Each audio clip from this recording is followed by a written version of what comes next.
Hey dudes, quick word. This is actually episode 100 of Podcast in A Minor.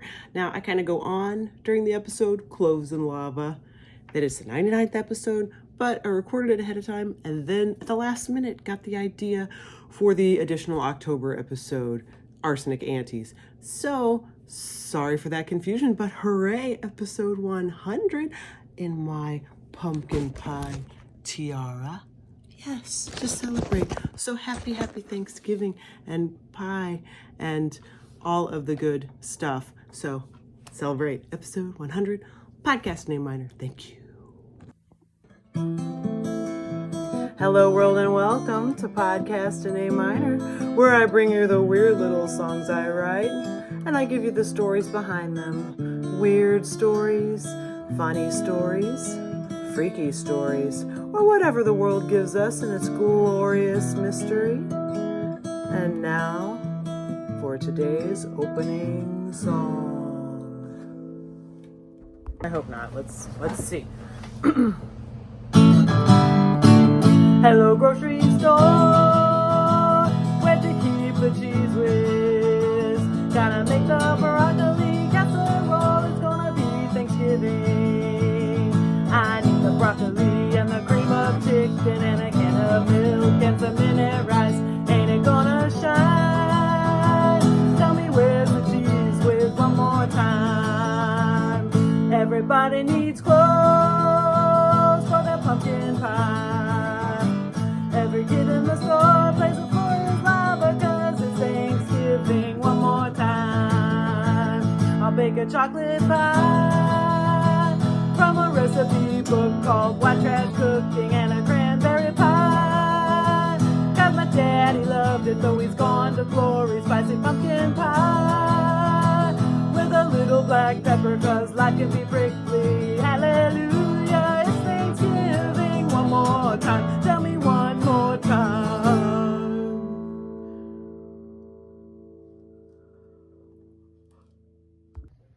Hello world and welcome to Podcast in A Minor. I'm Amy Zollers, a poet and an artist and a songwriter, and I'm in one of my moods.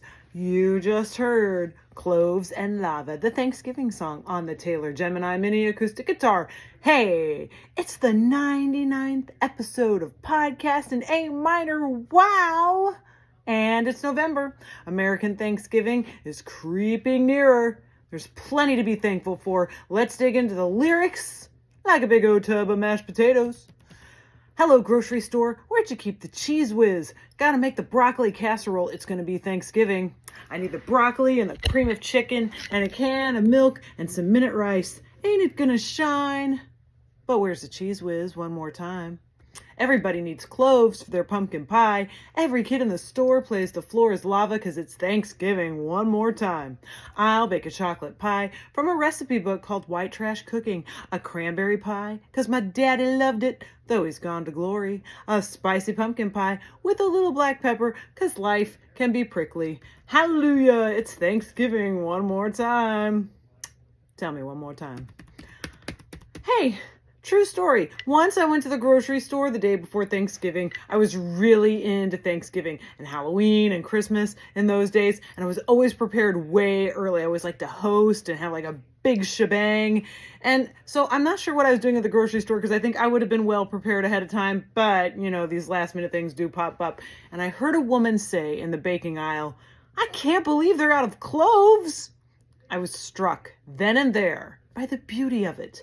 At this moment, all over the country, people were all buying the same things to make the same foods, roughly. Jellied cranberry sauce, canned pumpkin, and its special array of spices, stovetop stuffing. On that same trip to the store, my little kid was bouncing around the floor tiles, only daring to let his shoes touch the blue ones or something like that. This fact I was vaguely processing on the back burner as I scanned shelves for vanilla extract or probably like evaporated milk, which was always something I would kind of leave to the last minute or need more of.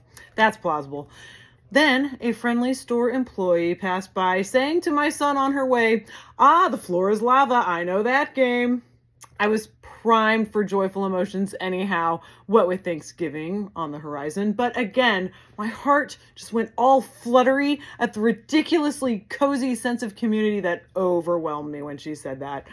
Thanksgiving magic, if you will. Everybody in the festive holiday mood, everybody looking for cloves and cinnamon and ginger and all those good things. But let's address the harsh truths of the first lines of the song. Where's the Cheez Whiz? Just like the song, where's me jumper? I buy Cheez Whiz exactly once a year for the 5-ingredient broccoli casserole my mother faithfully made every year at Thanksgiving until she could no longer.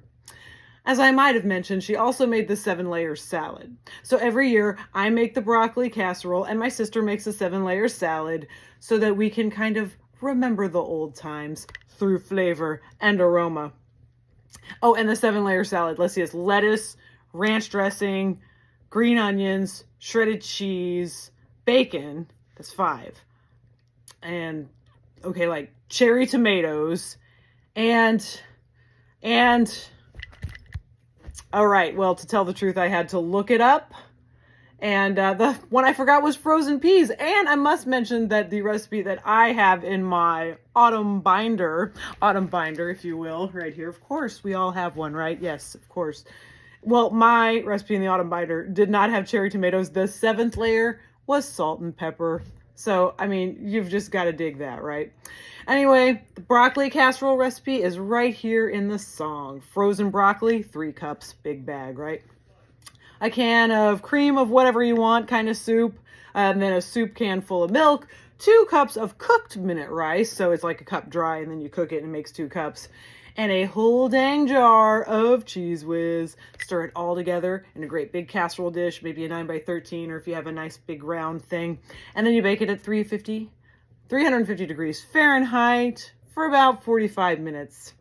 Mother was also known to microwave it. I would just stand there and watch it spinning around in that microwave, drooling all the while. But every November, I forget about the Cheez Whiz until almost too late. And then I take a panic trip. Hey, maybe that was the trip just aforementioned. Maybe I was looking for the Cheez Whiz. So I always have to make a panic trip to Price Chopper trying to track down the Cheez Whiz. The Price Chopper near my aunt's house admits that Cheez Whiz has no real place in this world, stocking it on its own display rack, nestled in a corner near the frozen foods, I think. And in recent years, I've tried the Price Chopper closer to my house, but with no luck. Then I saw it one day, I think in April, like this year, but I don't remember where. I mean, of course I don't remember with the holiday looming now as it is, and I don't know where. So let's take a poetry break. Here's an excerpt from a Thanksgiving one from Emily Dickinson. One day is there of the series termed Thanksgiving Day, celebrated part at table, part in memory. Yes, indeed. In the old Angel Pie, I believe, episode of Podcast in A Minor, I ran across the phrase haunting deliciousness, describing whiskey-infused whipped cream.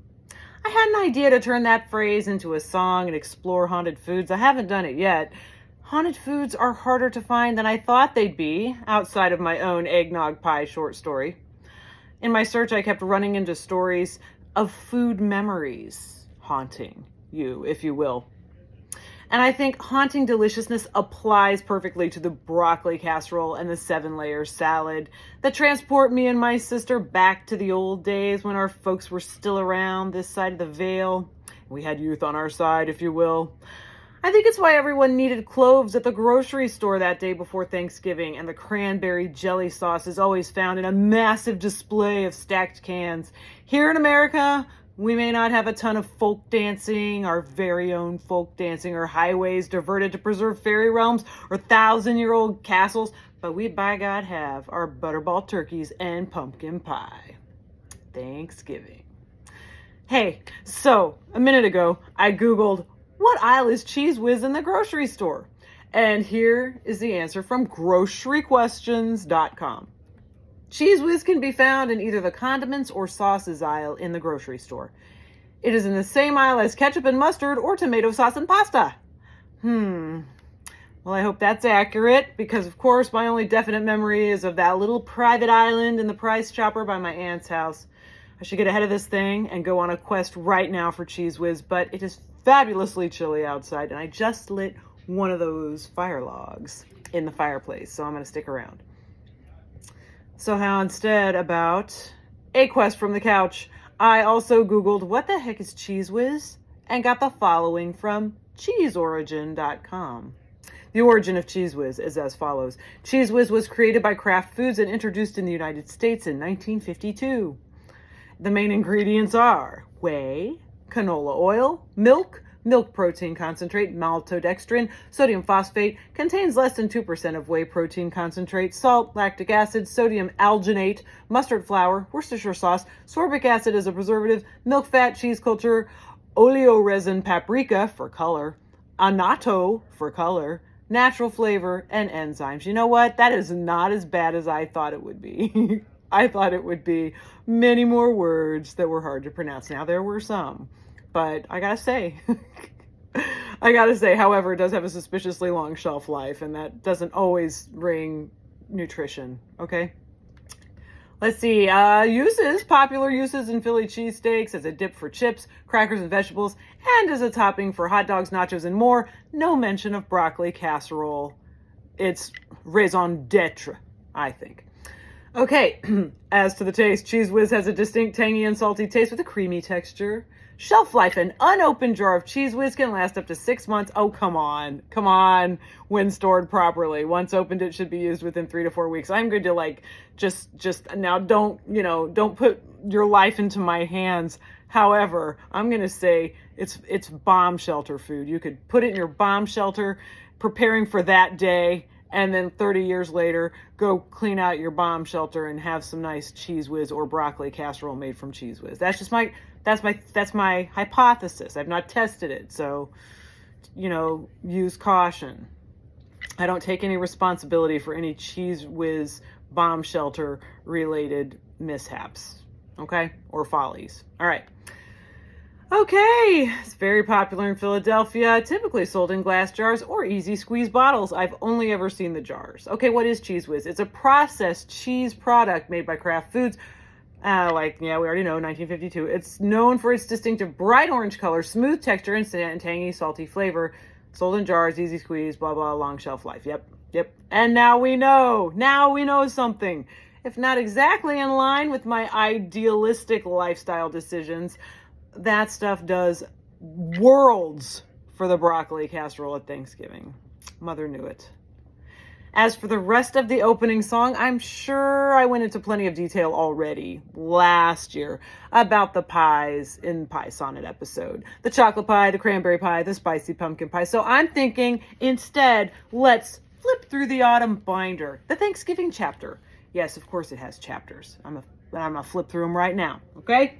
Here we go. We start with, in November, caramel apple pie tips. Apparently I made the caramel apple pie and had a better idea of how to make it better. I'm suspecting that I followed this October apple pie recipe that I saw 20 some years ago, where you're supposed to stick the unwrapped caramel candies into the woven lattice crust. And man, you really could not detect much caramel in that pie. So I'm thinking I probably went with, let's dump some caramel sauce in there. I'm not going to look. I'm going to keep flipping.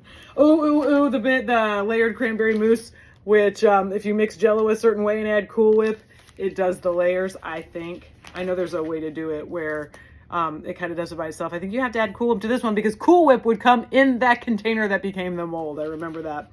All right. My little Thanksgiving schedule. On Wednesday, make the turkey frosting. What does that mean? I have Thanksgiving turkey-shaped cookie cutters, 2 different ones. One that was my mother's when we were kids, so it makes the little impressions in the cookie for detail, and then just like a turkey-shaped one. And I used to always make turkey cookies and then put frost on them. So that's what I was going to do, frosting on them. So, and I was going to do that on the day before Thanksgiving. I have a check mark next to blackberry cobbler. That's not a pie, but I guess I made that. I think I went blackberry picking that year. I think my kid was about 4 or 5, and 4 because he would have been in preschool when I was. So I remember picking him up from his babysitter, taking him blackberry picking, and then bake the pies: chocolate pecan, chocolate cream, pumpkin, cranberry, and vanilla cream. Oh my gosh, they all have check marks. I made like 6 pies. 1, 2, 3, 4, 5, 6. That's madness.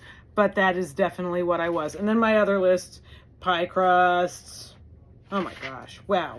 Okay, then I've got like the little invitations I sent out, an article from Better Homes and Gardens from November of 2006. Company coming. The welcome that company gets in our house isn't always, that's the only part that's big, so I'm going to keep going. Oh, if you are watching on YouTube, here is the Thanksgiving centerpiece.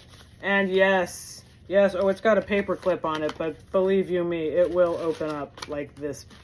This I've had for, I'm going to say 23 years. 23 years, I'm thinking, okay? And there's more. I'm going to put that right there. Turkey calculators telling you how many minutes per pound. I believe I had in my notes 350, 20 minutes a pound. But you better look that up. Oh, Abraham Lincoln's Thanksgiving Day Proclamation, 1863. My sister, a history teacher, sent me this. And I am going to read just the last paragraph from President Abraham Lincoln, 1863. It has seemed to me fit and proper that God should be solemnly, reverently, and gratefully acknowledged as with one heart and one voice by the whole American people. I do therefore invite my fellow citizens to every part of the United States, and also those who are at sea and those who are sojourning in foreign lands, to set apart and observe the last Thursday of November as a day of thanksgiving and praise to our beneficent Father who dwelleth in the heavens. I apologize for stumbling over the words. I had this folded up and it also has like coffee stains on it, so I did my best. Try my hardest. All right, a little more flip through.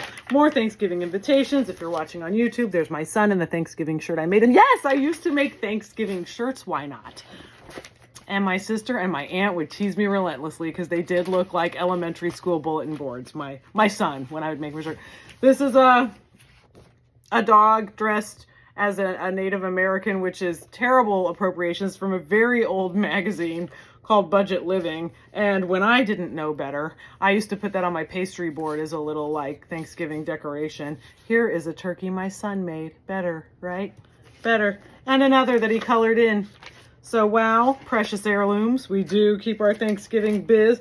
Oh, the time that I made my son do the labels for the pies that we were taking to my sister's. Sweet potato hand pies. I know that recipe, also from Budget Living magazine, is in this flip through. Corn sticks from that guy, the monk, Father, don't remember his name. It was so many years ago, but he had a cookbook. He's a bread maker. Turkey Trivia Place Cards, a favor from Martha Stewart Living magazine, and the templates, notes for 2005, chocolate pecan pie method, notes for the turkey. Ooh, my old-fashioned pumpkin pie recipe from the Spice Cookbook. I printed it out before I got a copy of the Spice Cookbook from the King Arthur Flour website. I am just going to have to, again, link you to the old-fashioned pumpkin pie that does have pepper in it. Many pages of pie recipes, and my computer screen just got impatient with me. I was like, why did it get dark? That was why. And then a 1975 plaid feature in the vintage section of Better Homes and Gardens. I'm sure there's more, but you have been so patient. You have been so indulgent, you know. This is episode 99. Next episode is 100. I'm wearing my pumpkin pie earrings, and that's another one in the can, folks. Happy Thanksgiving. Revel in your beloved traditions, food ones and otherwise.